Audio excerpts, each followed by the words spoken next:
आज का दिन श्वेता की जिंदगी के लिए बहुत स्पेशल था। आज उसके घर मेहंदी की रस्म चल रही थी। श्वेता अपने पैरों को आगे किए और हाथों को ऊपर उठाए पटली पर बैठी हुई थी। उसके सामने बैठी मीनल उसके पैरों में मेहंदी लगा रही थी और दिव्या उसके हाथों पर। ओए इडियट, मेहंदी ऐसी लगनी चाहिए कि सब देखते रह जाएं, स्पेशली मेरे दूल्हे राजा। देखो, एक हाथ का तो हो गया। श्वेता खुश हुए अपने हाथ को चेहरे के करीब लाकर मेहंदी देखने लगी। वाह, कितना अलग डिजाइन लगाया है और खुशबू भी कितनी अच्छी आ रही है। उसने अपनी आंखें बंद कर ली थी। सबने देखा कि अचानक उसकी सांसें बहुत तेज तेज चलने लगी। Shweta, are you okay? Meenal ने कंधा पकड़कर उसे हिलाया। तभी श्वेता ने आंखें खोली। उसकी आंखों का रंग तेज पीला हो चुका था और चेहरे पर जलाल नजर आ रहा था। क्या हुआ? उसने मेहंदी का कोन लेकर मीनल के मुंह में ठूस दिया।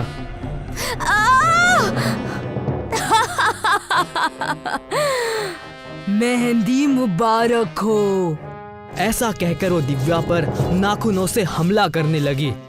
उसने थाली में रखे हुए मेहंदी को पूरी तरह अपने जिस्म और चेहरे पर लगा दिया और चेहरे पर रगड़ डाला और चिल्लाने लगी। उसके जिस्म से एक खौफनाक आत्मा बाहर निकली जो सभी को नजर आ रही थी। कौन हो तुम? तेरी मौत। इतना कहते ही श्वेता के शरीर को लगी हुई मेहंदी ने कीड़ों का भेस ले लिया और देखते ही देखते उसके पूरे जिस्म पर कीड़े रेंगने लगे। आसपास के लोग और उसके घर वाले ऐसा खौफनाक मंजर देखकर चीख पुकार कर रहे थे और वो आगे खड़ी जोर जोर से हंस रही थी। इस गांव में मेहंदी की रस्म हर दुल्हन की मौत का पैगाम बनकर आएगी। आदित्य और तानिया भी इसी कस्बे के थे। वो पिछले 3 साल से दिल्ली यूनिवर्सिटी में साथ स्टडी करते हुए रिलेशनशिप में आ चुके थे। अपनी एमए की स्टडी कंप्लीट करके अब वो दोनों अपने गांव वापस आ चुके थे। मम्मी एंड डैडी, आप दोनों को तो पता ही है कि हम एक दूसरे को पसंद करते हैं और हमारी स्टडीज कंप्लीट हो चुकी है। तो आज श्वेता के पेरेंट्स से बात करके हमारे निकाह की डेट फिक्स कर दीजिए। ये सुनते ही दोनों मायूस होकर एक दूसरे को देखने लगे। क्या हुआ आप दोनों को? क्या आप दोनों इस रिश्ते से खुश नहीं हैं? ऐसी बात नहीं है बेटा। इस गांव में पिछले 2 सालों से शादी एक अभिशाप बन चुकी है। क्या मतलब? शादी से पहले मेहंदी की रस्म वाले दिन दुल्हन अजीब अजीब हरकतें करने लगती है, खुद को और घर वालों को नुकसान पहुंचाती है और फिर मेहंदी के अंदर से हजारों कीड़े निकलकर दुल्हन को खत्म कर देते हैं। आप लोग ये कैसा अंधविश्वास पालकर बैठे हैं? बेटा, ये अंधविश्वास नहीं हो सकता। अभी तक 15 दुल्हनों की जान जा चुकी है। मेहंदी की रस्म दुल्हनों के लिए आखिरी रस्म बन जाती है। तानिया और आदित्य को अभी भी इन बातों पर यकीन नहीं हो रहा था। रात 11 बजे जिस कमरे में तानिया ठहरी हुई थी, आदित्य वहां पर पहुंचा। अरे तनु, ये क्या कर रही हो? मेहंदी लगा रही हूँ। तुम देखना, मैं तुम्हारे घर वालों के इस अंधविश्वास को झूठा साबित करके ही रहूंगी। उसके बाद आदित्य अपने कमरे में चला गया। तानिया बेटा। रात के ठीक 2 बजे आदित्य को मम्मी की आवाज सुनाई दी। ये तो मम्मी की आवाज है। आदित्य तेजी से दूसरे कमरे में पहुंचा। तानिया नीचे बैठी जमीन को अपने नाखूनों से खुरेद रही थी। तानिया! उसने एक झटके से आदित्य को पलटकर देखा।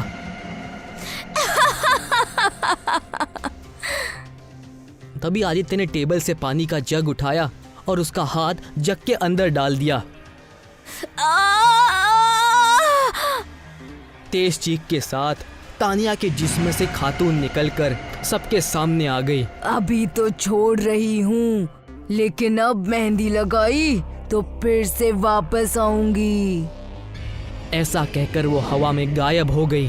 बेटा, मैंने कहा था ना कि इस गांव में शादी करना नहीं सही होगा। तुम अपनी शादी शहर जाकर ही कर लेना। हमारा निकाह तो हो जाएगा मम्मी, लेकिन इस कस्बे के बाकी लोगों का क्या? क्या उनके घरों में कभी घी के दिए नहीं जलेंगे। लेकिन तुमने देख तो लिया कि वो कितनी भयानक है। हम कर भी क्या सकते हैं? जो भी करेंगे मैं और तानिया मिलकर करेंगे। आप हमें बड़े मंदिर का रास्ता बता दीजिए। मम्मी से पता लेकर आदित्य और तानिया पुराने मंदिर पहुंचे। वहां उनकी मुलाकात तांत्रिक बाबा से हुई। उस आत्मा को खत्म करना लगभग नामुमकिन है, क्योंकि वो दुल्हन के जिस्म में घुसकर जब चाहे उससे बाहर निकल सकती है। लेकिन अगर वो किसी मरे हुए इंसान के जिस्म में चली जाए तो क्या वो उसका जिस्म आसानी से छोड़ सकती है? नहीं, मरे जिस्म में अगर वो चली जाए तो फिर उसके अंदर से बाहर नहीं निकल सकती। लेकिन वो ऐसा क्यों करेगी? ये सुनकर आदित्य ने तानिया की ओर देखा, जैसे ही आंखों में उसको कुछ समझाने की कोशिश कर रहा हो। वो दोनों घर पहुंचे और सबके सामने नॉर्मल बिहेव किया। माँ, हमें इसका सॉल्यूशन मिल गया है, अब आप बस मेहंदी के रस्म की तैयारी कीजिए। ये सुनकर उन दोनों को डर तो लगा था, लेकिन आदित्य की जिद के आगे उन दोनों को झुकना ही पड़ा। अगले दिन से मेहंदी की रस्म शुरू हो गई। रस्म शुरू होते ही सारे मेहमान भी आ गए थे। अब पूरे जोर शोर के साथ मेहंदी की रस्म शुरू हो गई। तानिया घूंघट ओढ़े बैठी थी, उसका चेहरा ढका हुआ था। पास में बैठी हुई एक लड़की उसके पैरों पर मेहंदी लगा रही थी। उस लड़की के चेहरे पर डर साफ नजर आ रहा था, जैसे कि उसे वहां जबरदस्ती बैठाया गया हो। तभी तेज तेज हवाएं चलने लगी और वही भयानक खातून सबके सामने खड़ी हुई। मैंने कहा था ना कि इस गांव में कोई शादी नहीं होगी। अब देखो मैं किस तरह तुम पर अपना कहर बरसाती हूँ। ऐसा कहकर वो कुर्सी पर बैठे तानिया के जिस्म में घुस गई। वो तेज तेज सांसें लेने लगी। घूंघट उड़कर एक तरफ गिर गया। उसकी आंखें लाल लाल चमकने लगी और चेहरा नीला पड़ चुका था, लेकिन वो तानिया नहीं थी। तभी दूसरे कमरे से तानिया निकलकर सामने आई और सभी हैरान रह गए। ये सब क्या है? तभी तांत्रिक मंत्र पढ़ते हुए घर के अंदर दाखिल हुए और उन्होंने आदित्य के साथ उसके हाथ पैर को कुर्सी से बांध दिया। बेवकूफों, तुमको लगता है कि इसको बांधने से तुम मुझे रोक सकते हो? मैं अभी इस जिस्म को छोड़कर तुम्हें मजा चखाती हूँ। ये क्या हो रहा है? मैं इस जिस्म से निकल क्यों नहीं पा रही हूँ? ये सब हमारी साजिश थी तुमको फंसाने के लिए। जिस जिस्म में तुम हो, ये लड़की जिंदा नहीं है। इसकी मौत कल रात को हो चुकी थी। तुमने इसको दुल्हन समझकर इसके जिस्म में वास कर लिया, लेकिन अब तुम इसके जिस्म से बाहर नहीं आ सकती। नहीं! ऐसा कहकर उसने मेहंदी के तरफ देखा। मेहंदी से हजारों कीड़े निकले और आसपास जमा हुए लोगों को काटने लगे। आदित्य, जल्दी करो! तांत्रिकों के साथ मिलकर आदित्य उसको कुर्सी समेत उठाकर बाहर ले गया। तांत्रिक ने उसके चारों ओर एक गोल घेरा खींच दिया और उसका जादू घेरे से बाहर नहीं जा सकता था। मेहंदी वाले कीड़े अब खत्म होकर गायब हो गए थे। तूने मेहंदी को हमारे लिए श्राप बना दिया था, लेकिन अब हनुमान जी के चढ़ावे से उतरी हुई यह पवित्र मेहंदी ही तुझे खत्म करेगी। ऐसा कहकर बाबा ने मेहंदी लेकर उस पर फूंकी।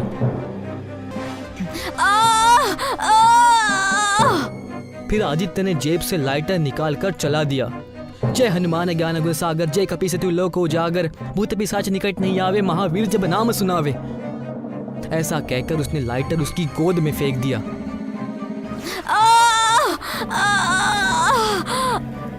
और वो खातून बुरी तरह जलने लगी।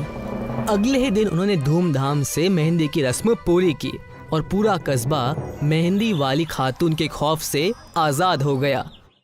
मनोहर का घर पुराने कब्रिस्तान के पीछे था।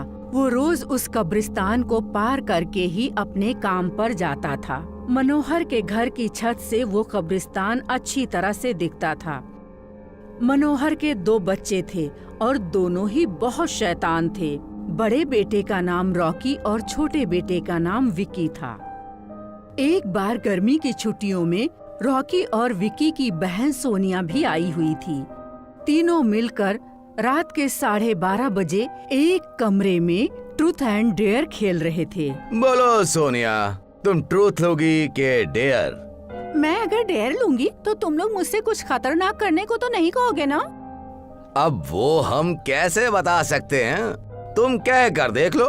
ठीक है, तो मैं डेयर लेती हूँ। ये हुई ना बात, तो जाओ छत पर घूम करके आओ। और हाँ, छत पर जो फूल का पौधा है उससे तुम्हें फूल तोड़ कर लाना होगा, तभी हमें यकीन होगा कि तुम छत के ऊपर से आई हो। तुम्हारी छत से तो कब्रिस्तान दिखता है। नहीं, मैं नहीं जाऊंगी। नहीं नहीं नहीं नहीं नहीं नहीं नहीं, अब तो जाना ही पड़ेगा, वरना कल के रोज हम जो भी काम तुमसे कहेंगे वो तुम्हें करना पड़ेगा। बोलो, तुम्हें मंजूर है कि नहीं? इससे अच्छा तो मैं छत से कब्रिस्तान देखकर ही आ जाऊं। सोनिया छत पर जाती है। जैसे ही वो छत का दरवाजा खोलती है तो वो देखती है कि वहाँ बहुत सारे चमगादड़ उड़ रहे हैं। उसे वो फूल का पौधा दिखता है। जैसे ही वो उसकी तरफ बढ़ती है तो वैसे ही उसकी नजर कब्रिस्तान पर पड़ती है। कब्रिस्तान में एक बड़ा सा सूखा दरख्त होता है। वो देखती है उस दरख्त से एक सर कटी हुई लाश उल्टी लटक रही है। सोनिया के होश उड़ जाते हैं। वो चिल्लाने की कोशिश करती है पर चिल्ला नहीं पाती। वो वहीं पर बेहोश हो जाती है। फिर जब सोनिया बहुत देर तक छत से नहीं लौटती है तो रॉकी और विकी डर जाते हैं और वो छत पर जाकर देखते हैं तो पाते हैं कि सोनिया तो बेहोश पड़ी है। वो फौरन मनोहर को बुलाते हैं और सारी बात बताते हैं। तुम तीनों को ऐसा खेल खेलने की जरूरत क्या थी? और रॉकी, तुम्हें तो इत्तला है ना उस कब्रिस्तान के बारे में कैसी कैसी अफवाहें फैली हुई हैं। उसके बाद भी तुमने सोनिया को छत पर जाने के लिए क्यों कहा? सॉरी अब्बू, हमसे गलती हो गई, आगे से बिल्कुल ऐसा नहीं करेंगे। हाँ, अगली बार तुमने ऐसी गलती की तो मैं तुम्हें ले जाकर कब्रिस्तान में छोड़ाऊंगा। अच्छा सोनिया बेटी, तुम मुझे ये बताओ, आखिर तुमने देखा क्या था कि तुम वहाँ बेहोश हो गई? क्या तुम्हें चमगादड़ इतने डरावने लगते हैं? सोनिया सहमी हुई हालत में मनोहर को बताती है कि उसने क्या देखा। मनोहर उस कब्रिस्तान के बारे में ऐसी खबरें पहले भी सुन चुका था, इसलिए वो सोनिया को डांटता नहीं है और बच्चों को संभल कर रहने का मशवरा देता है। अरे, आज इस वक्त मुझे ऑटो क्यों नहीं मिल रहा? बच्चे घर पर तन्हा होंगे। उस दिन मनोहर को काम से छुट्टी मिलने में देर हो गई और उसे कोई सवारी नहीं मिल रही थी। अंधेरा काफी घना हो चुका था तो वो पैदल ही घर की ओर चल पड़ता है। घर पर रॉकी और विकी बातें कर रहे होते हैं। विकी, तुम्हें क्या एहसास होता है? सोनिया ने जो कहा वो क्या यकीन कर सकते हैं, या फिर वो केवल बातें बना रही है, या फिर उसे शक है? अरे नहीं यार, तुमने उसकी हालत नहीं देखी थी? एक दिन भी वो यहाँ रुकने को बिल्कुल तैयार नहीं हुई। मुझे यकीन है कि उसने सच में कुछ तो जरूर देखा होगा। तो चलो हम भी चलकर खुद ही देख लेते हैं। कहाँ जाकर? अरे कब्रिस्तान में जाकर, और कहाँ? अरे भाई, तुम्हारा दिमाग तो खराब नहीं हो गया? मुझे अपनी जान बहुत प्यारी है, मैं कहीं नहीं जाऊंगा और तुमसे भी गुजारिश करता हूँ। क्या भाई, तुम इतनी सी बात पर डर जाते हो? ये भूत ऊत जैसी कोई चीज नहीं होती, वो तो बस लोगों का शक है। मैं कितने साल हो गए इस कब्रिस्तान के बगल में रहते हुए, हमें तो कभी कोई एहसास नहीं हुआ। विकी के रोकने के बावजूद भी रॉकी कब्रिस्तान की ओर चल देता है। वो जैसे ही कब्रिस्तान का दरवाजा खोलता है और अंदर जाता है तो कब्रिस्तान का दरवाजा उसके पीछे अपने आप बंद हो जाता है और रॉकी कब्रिस्तान में आगे बढ़ता जाता है। वो उस दरख्त की ओर भी देखता है जिस पर सोनिया को सर कटी हुई उल्टी लाश दिखी थी। जैसे ही वो ऊपर देखता है तो अचानक नीचे से कोई उसका पैर पकड़ लेता है। रॉकी गिर जाता है और उसे खींचकर कोई कब्रिस्तान के दूसरे कोने में ले जा रहा होता है, लेकिन वो किसी को देख नहीं पाता है। दूसरे कोने पर एक कब्र होती है जो खुली हुई होती है और उस पर खून लगा होता है और वो रॉकी को उस कब्र में धकेलने की कोशिश करता है। रॉकी कुछ नहीं कर पाता। रॉकी चिल्लाता है। तभी मनोहर भी अपने घर पहुंच रहा होता है। उसे रॉकी के चीखने की आवाज सुनाई देती है। छोड़ दो, मुझसे गलती हो गई, मैं अब से यहाँ कभी नहीं आऊंगा, मेरी गुजारिश है, मुझे छोड़ दो, मुझे जाने दो, मेरी जान बख्श दो। ये क्या? ये तो रॉकी की आवाज है, ये कब्रिस्तान से आ रही है, मुझे वहाँ पहुँचना होगा। मनोहर कब्रिस्तान का दरवाजा खोलकर जल्दी से आवाज की तरफ बढ़ता है। वो जब वहाँ पहुँचता है तो उसे कुछ नहीं दिखाई देता। रॉकी भी वहाँ नहीं होता। वो चारों तरफ देखता है पर चारों ओर बिल्कुल सन्नाटा होता है और फिर वो घर लौट आता है। विकी, रॉकी कहाँ है? अब मेरे बार बार मना करने के बावजूद रॉकी कब्रिस्तान की तरफ चला गया। वो मालूम करना चाहता था कि सोनिया जो कह रही है वो सच है या नहीं। क्या? हमारे पास बिल्कुल भी वक्त नहीं है। जाओ, घर के मंदिर के शंख में जो जल रखा है उसे जल्दी लेकर आओ। हमें रॉकी को लेने के लिए कब्रिस्तान जाना होगा। विकी वो जल लेकर आता है। मनोहर और विकी कब्रिस्तान जाते हैं। मनोहर कब्रिस्तान में जहाँ भी कदम रखता है पहले वहाँ जल छिड़क देता है। उसे किसी के घसीटे जाने के निशान दिखाई देते हैं। वो उस निशान का पीछा करते हुए मनोहर उस कब्र तक पहुँच जाता है। उस कब्र से बहुत अजीब आवाजें आ रही होती हैं। मनोहर कब्र के आसपास वो जल छिड़कता है। उसके बाद वो एक लकड़ी की मदद से उस कब्र को खोलने की कोशिश करता है। पूरे कब्रिस्तान से चिल्लाने की आवाजें आती हैं। विकी बहुत ज्यादा डर जाता है। अरे अब ये क्या हो रहा है? मुझे तो लगता है कि शापित प्रेत आत्माओं ने रॉकी को इस कब्र में कैद कर रखा है। हमें उसे फौरन निकालना होगा। तुम इस पवित्र जल को यहाँ आसपास छिड़कते रहो। इससे वो प्रेत आत्माएं हमें नुकसान नहीं पहुँचा पाएंगी। मैं कब्र को खोलने की कोशिश करता हूँ। विक्की उस जल को आसपास छिड़कता रहता है और मनोहर उस कब्र को खोलने की बार बार कोशिश करता है। अंत में कई वार के बाद वो कब्र खुल जाती है। उसके अंदर रॉकी खून से लथपथ बेहोश पड़ा होता है। मनोहर जल्दी से उसे गोद में उठा लेता है और विकी आगे आगे पानी छिड़कता हुआ जाता है। मनोहर रॉकी को लेकर अस्पताल जाता है। उसकी हालत बहुत खराब होती है और वो बड़ी मुश्किल से बच पाता है। उस दिन के बाद मनोहर उस घर को छोड़कर शहर से बहुत दूर एक दूसरे घर में अपने बच्चों को लेकर रहने चला जाता है।